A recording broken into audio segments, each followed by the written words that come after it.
Manchester United are right now. It's like beggars can't be choosers. They're saying, "Oh, 40 million is how much we're looking at for Rashford." Okay, but you gave him a 350 a week contract.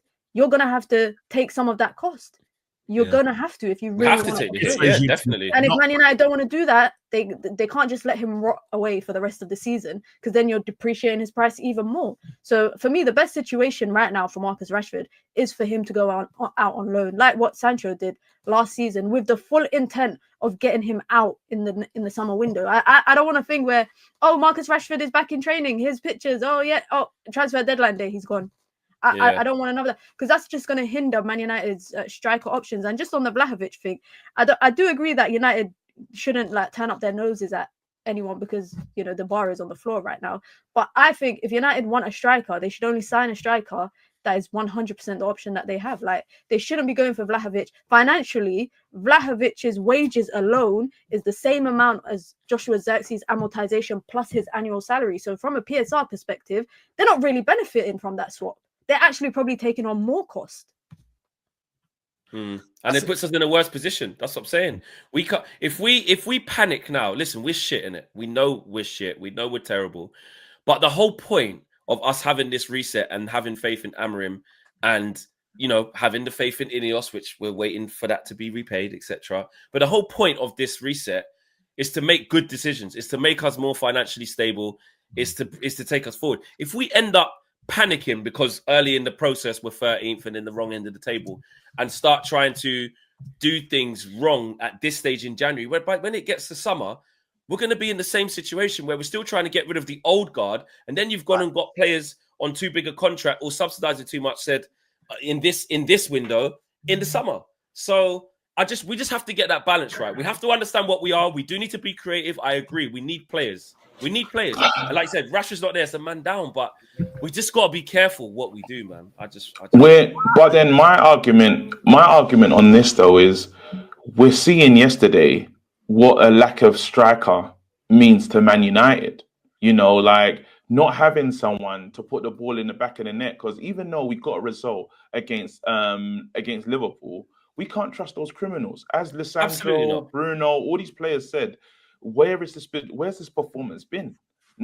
Everyone's kind of speaking to that. And all it takes is one bad weekend for us to have the glum faces and being back to the red carpets we've been in the past of, oh my goodness, like it's like you've almost pushed the crisis another week, but if we go into the Southampton game and stink up the place again, we're going to be back to this saying, get me whatever we can. I think we need to be realistic about this situation. Man United is what it takes to get, from a loan perspective, no permanent deals, a stopgap, get through this, finish this season, and then decide how Amorim's going to build this team going forward. But we are not in a place to look our noses up at any loan deal. Personally, that's how I feel about it. But the thing is, though, like, what is truly this season?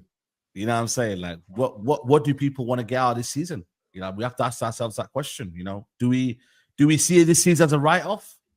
And I think to a certain extent. Yeah, and then stick to our principles of not getting scrubs and players that are not good enough for this football club.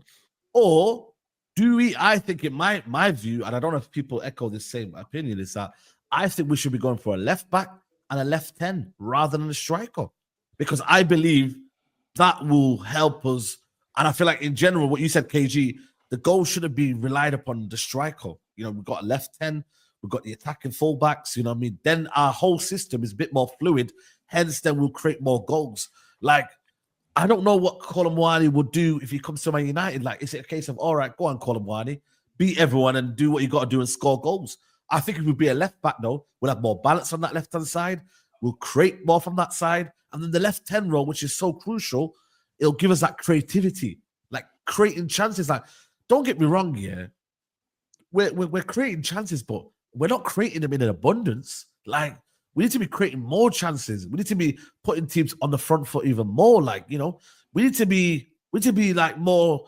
I just think, that chances need to be coming left, right, center, rather than, Osimhen, go and scores this goal and get us a winner and da-da-da. And if he doesn't score, you know what it's like, 007 and all of this stuff and da-da-da, he's a flop. let's build a team first. So if it means taking a hit, then so be it. Like, I think we should be concentrating on the left end and the left wing back role. They're the two crucial areas to build up. But obviously, everyone wants the icing on the cake and for it to be pretty and get a striker. I think keep Xerxes, keep Hoyland, but then get a left wing back and then go and get a left 10 role and then add some a bit, dimension and a bit more kind of oomph in this team because he's lacking it. Dalot, you can't trust Dalot, mate. And you can't trust Bruno in that left 10 role.